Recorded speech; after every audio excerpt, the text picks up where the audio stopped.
Continuar la sintonía con nosotros. Este es el rumbo de la tarde. Estamos en tiempo de nuestra entrevista.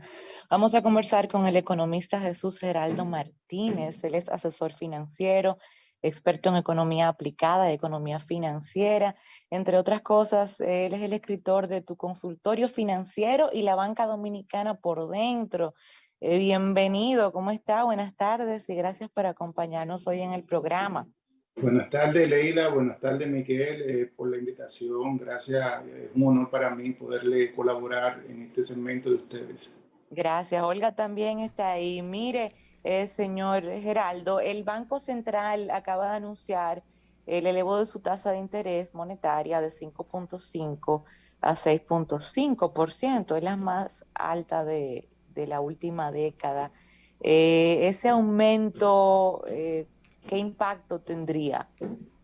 Sí, primero vamos a contextualizar para entender por qué el Banco Central de la República Dominicana ha estado aumentando su tasa de interés desde septiembre del 2020.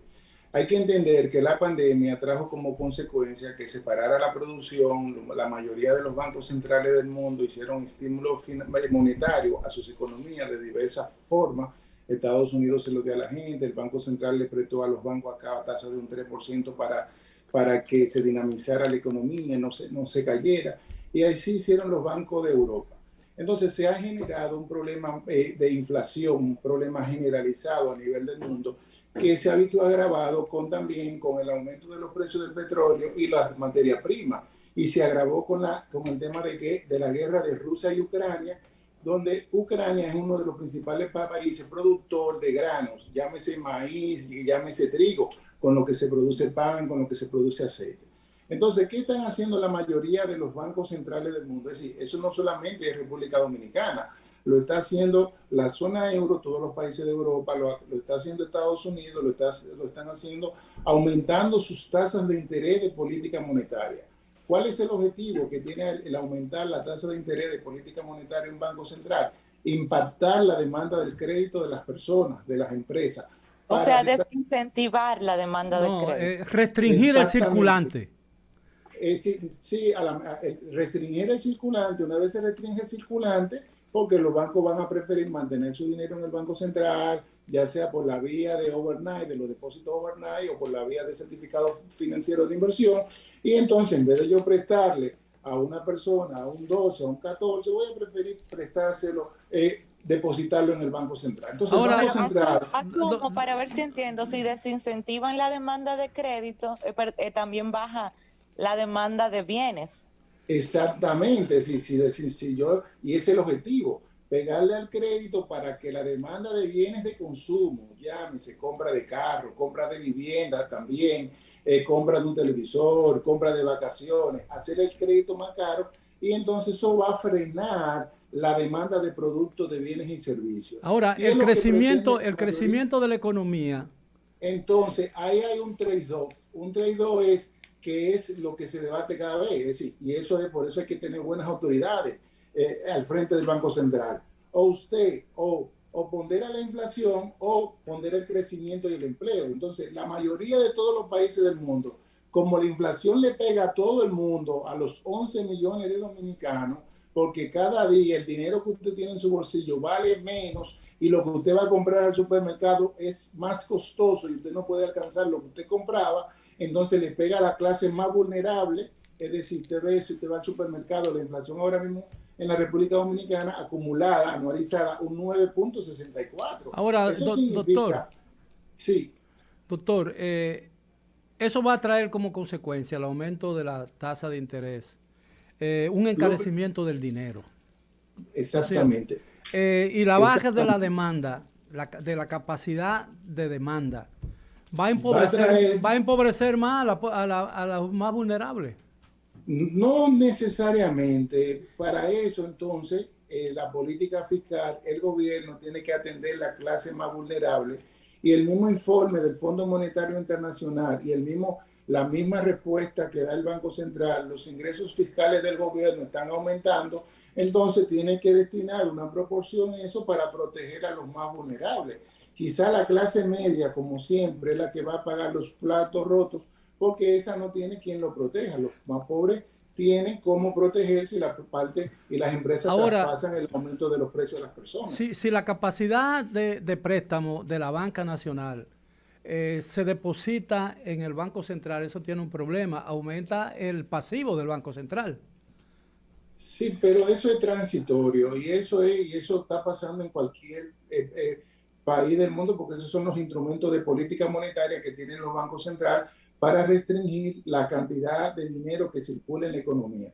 La banca, por supuesto, va a tener va a disminuir la cantidad de préstamos que está haciendo hasta el momento, porque va como si la política monetaria ha sido nula, el impacto hasta el momento ha sido nula, porque se está demandando más crédito. Para que usted no tenga una idea, de enero a abril, en lo que va del año, se han demandado 218,000 créditos nuevos, préstamos han otorgado los bancos, un 3.5%, cuando el año pasado, que estaba en 2.11. Entonces, el Banco Central está buscando la manera de que los bancos presten más caro, las personas consuman menos. Entonces, ¿qué puede pasar a los bancos? Pero los bancos no lo han hecho, ¿verdad? Los bancos han No, el absorbido. problema... Los bancos, en lo que va del año, y conforme a un análisis que yo hice, han absorbido y parte de ese aumento que hasta el momento a nivel de la política monetaria se ha dado.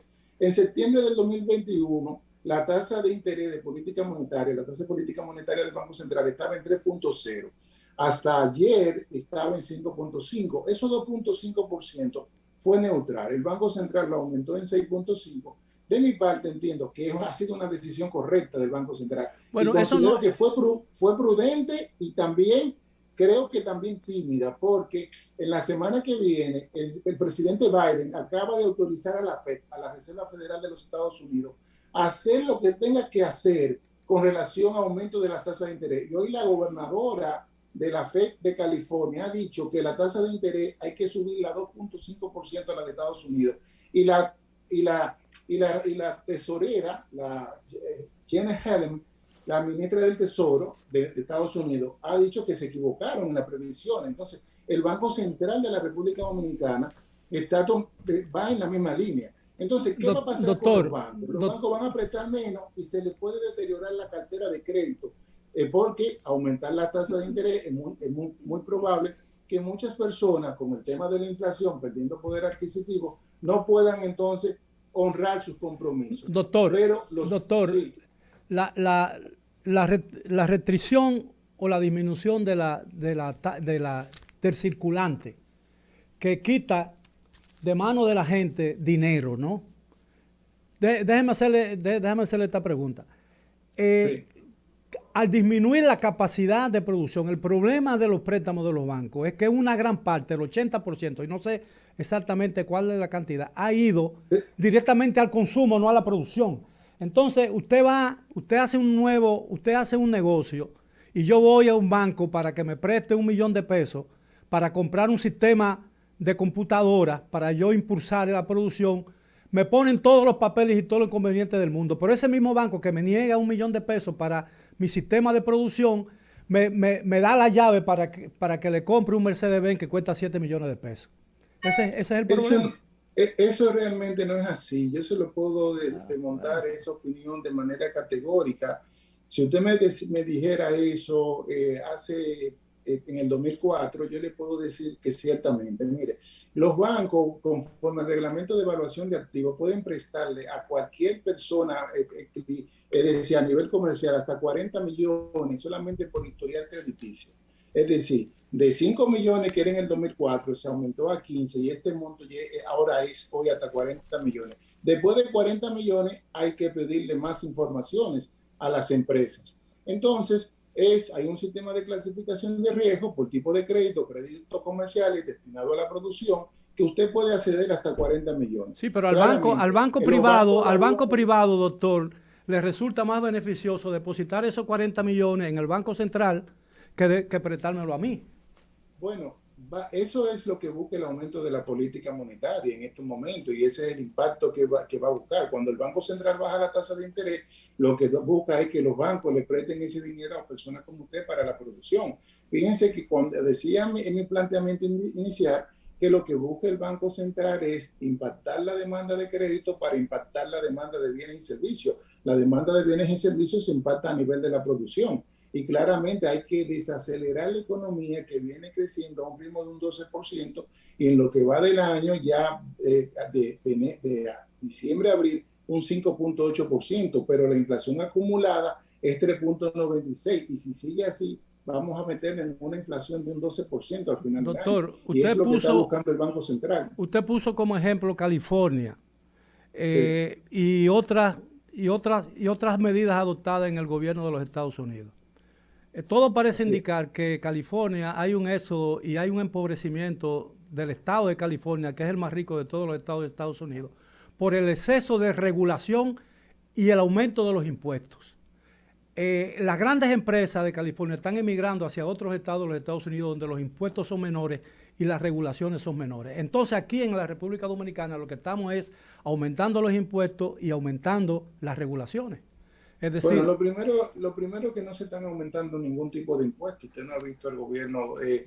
Para aumentar los impuestos tiene que hacerlo a nivel del Congreso. No me refiero a eso, el aumento de la gasolina. Las recaudaciones, si usted me dice aumentar las recaudaciones fiscales del gobierno, si los ingresos del gobierno están aumentando. Ahora, ¿qué va a pasar, por ejemplo, si hay menos dinero en la calle, menos dinero para las empresas? Y el gobierno tiene un problema, va a tener menos capacidad de captar impuestos, ¿no? Claramente. Entonces, pero una de las fuentes principales de ingresos del gobierno viene a través de las aduanas. ¿Y qué va a pasar si no hay gente capaz si no hay mucha gente con capacidad de compra, los negocios no van a estar, entonces van a disminuir las importaciones también. Entonces el gobierno va a tener que aumentar los impuestos. No necesariamente, porque el gobierno, como acabo de decir, y así lo sustenta tanto el Fondo Monetario Internacional como el informe del Banco Central, el aumento de las recaudaciones fiscales es más que evidente. El gobierno tiene más ingresos de lo presupuestado. Entonces, en una economía usted tiene que manejarla de manera prudente y de manera gradual. El Banco Central, de manera acertada, está tomando la medida correcta, como lo están tomando las otras economías del mundo, otros bancos centrales, de controlar la inflación a través de disminuir la demanda del crédito y pegarle a la producción, pegarle a la demanda de bienes y servicios. Evidentemente, el Banco Central va a seguir revisando, manteniéndose constante. Si la inflación sigue subiendo, el Banco Central va a tener que seguir aumentando la tasa de interés hasta frenar la inflación y que converja al 4%. Ahora, ¿qué va a pasar? ¿Qué va a pasar si la política fiscal del gobierno no marcha al unísono con la política monetaria del Banco Central? Bueno, debe marchar y creo que es algo que también señala el Fondo Monetario Internacional. Hay que proteger a los sectores más vulnerables. El gobierno también tiene que hacer su parte con el tema de la inflación.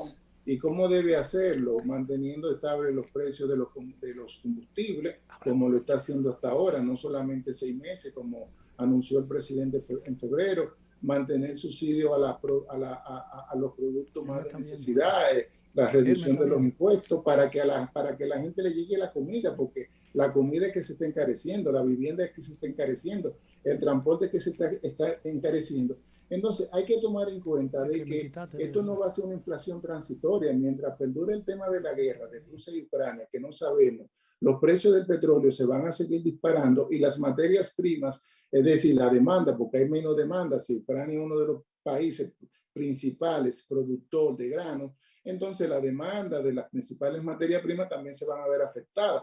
Entonces, los bancos centrales, les reitero, tienen que hacer su parte y el gobierno también. El gobierno tiene que ajustarse los cinturones en el sentido de mejorar la calidad del gasto, un gasto que esté destinado a gasto de capital y a gastos sociales para proteger a la población más vulnerable. Entonces, a través de los distintos programas de ayuda que tiene. Y como usted ha señalado, claramente, con el impacto del aumento de la tasa de interés va a traer en consecuencia que muchos proyectos de inversión, la producción disminuya y puede traer como consecuencia un aumento del desempleo en la República Dominicana. Pero eso puede ser transitorio porque eso va a pasar también del otro lado. Las importaciones se van a encarecer porque nosotros estamos comprando productos más caros, ¿no? Y gracias a Dios tenemos un tipo de cambio estable, que eso ha permitido que la inflación interna en la República Dominicana no sea mayor en estos momentos. Jesús, Olga Almanzar, una pregunta, bueno, dos preguntas. Nuestros niveles actuales en cuanto a salario están indexados conforme a la inflación existente. No, eso es uno de los problemas que entiendo yo que tiene la economía dominicana, es decir, que los salarios no se indexan en conforme no a la inflación, sino a la productividad de cada empresa, es decir, el crecimiento económico de los países y de República Dominicana. Nosotros nos atamos mucho de que estamos creciendo, sin embargo, los salarios de la persona no crecen. Si uno ve acá, el 50% de la población o más, el 60% de la población, llámese empleados asalariados, público o privado, ganan menos de 40,000 pesos, ganan menos que la canasta básica. Y es un problema que el gobierno quizá ha enfrentado de manera tímida, porque se han visto algunos reconocimientos. Las empresas privadas no sabemos cómo lo están haciendo, se lo están haciendo a nivel de productividad, porque no es necesariamente hay que indexar los salarios en términos de la inflación, hay que indexarlo en términos de la productividad, que es lo correcto. Es decir, mientras más tú produces, más debe aumentarse el salario a las personas. Y también otra pregunta que tengo es qué piensas acerca de esta decisión de que los bancos no pueden tocar el salario de un trabajador para hacer débitos de deudas bancarias. Mira, eso es una decisión que está reiterando la Suprema Corte de Justicia, pero lo más trascendental de esa decisión de la Corte de Casación de la Suprema Corte de Justicia es que ya anteriormente muchos acreedores terceros, muchas personas, y tanto los bancos, cuando una persona le debía dinero, te podía un alguacil embargar tu dinero, ¿no? Si no era una cuenta de nómina. Sí. Entonces la Suprema Corte de Justicia ha dicho, mira, ese es tu salario es inembargable independientemente sea el producto financiero. Y una cuenta, aunque no diga que de nómina, es un producto financiero y la ley no dice que la cuenta tiene que ser de nómina. Entonces eso va a venir a proteger a más de 2 millones de dominicanos y de dominicanas, donde ya muchos prestamistas que de manera temeraria o empresas van y le embargan el salario a las personas. No. Entonces ahora los bancos van a tener que ser cuidadosos. Y yo invito a la Superintendencia de Bancos a revisar bien esa sentencia de la Suprema Corte de Justicia en aras de protegerle los salarios a las personas. Los bancos, ese caso era del 2019, básicamente, sí. Cuando se estaba legislando, y es un caso de que ya es una práctica que los bancos han ido desterrando, es decir, lo ponen a firmar. Sin embargo, también la Superintendencia de Bancos deberá revisar la cláusula genérica que tienen todos los contratos de adhesión, donde el cliente, ya sea el tarjetaviente, el deudor, autoriza a que te descuenten tu préstamo de cualquier cuenta que tú tengas dinero. Y eso es lo trascendental también de esta sentencia, de que no puede ser genérico, es decir, porque el salario no es embargable, al menos que tú autorices de manera expresa que de tu cuenta de nómina número X te descuenten ese dinero. Mire, vi que usted escribió un artículo respecto al desplome reciente de los precios en el mercado de criptomonedas. Yo no lidio con el tema de criptomonedas, a mí me da miedo su volatilidad, pero escucho gente que está especializado en eso, decir que está en su peor momento desde que se creó el Bitcoin, que entiendo fue en el 2008.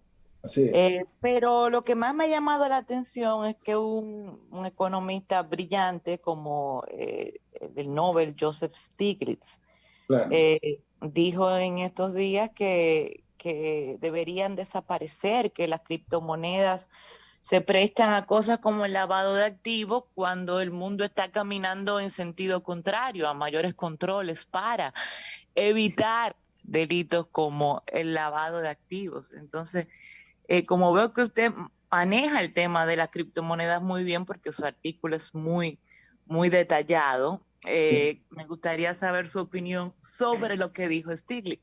Sí, mira, yo vengo estudiando el tema de las criptomonedas desde hace 2 años, dándole seguimiento.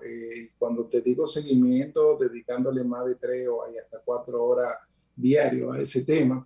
Entiendo que con tanto como Joseph Stiglitz, Bill Gates, Warren Buffett, es en su momento, en su etapa, se están situando donde ellos eran mente brillante, siguen siendo mente brillante.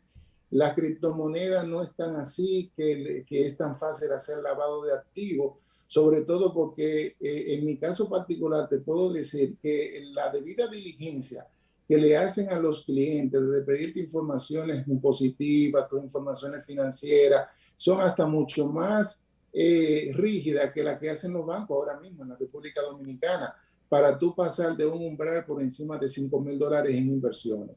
En el inicio, las criptomonedas se podían prestar para temas de lavado de activos, pero toda la zona euro y todo Estados Unidos, ahora mismo usted tiene que cumplir con una regla de viaje. La regla de viaje son unos estándares establecidos por el grupo Gafi, el Grupo de Acción Financiera Internacional con sede en París, que es el grupo que persigue el lavado de activos. Esa regla de viaje obliga que el dinero que usted compra o envía de un exchange a otro exchange o de un pago a otro pago, tiene que viajar toda la información financiera. Ahora mismo se está discutiendo en Europa una regulación para regular toda esa información, para tener hasta desde $5 que usted envíe, que usted compre en criptomoneda, se pueda tener esa información. Yo entiendo que la criptomoneda es un tema como, primero es un activo riesgoso, en la medida que los bancos centrales comprendan mucho más ese tema, como lo están haciendo otros bancos centrales del mundo, se van a incorporar a tener monedas digitales, ya no un peso físico, sino un peso digital, y que la criptomoneda es la moneda del futuro, y no podemos cerrarnos de eso. No podemos cerrarnos de eso. ¿Cómo le pagamos a limpia bota con una criptomoneda? Bueno, esa pregunta... No significa que la criptomoneda van a reemplazar el dinero fiat, el dinero físico. Eso no significa eso. Es decir, usted le va a seguir pagando porque van a ser dos mundos que van a converger de manera paralela. El mundo de la criptomoneda y el mundo del dinero fiat bancario. Y los bancos ya como Wells Fargo,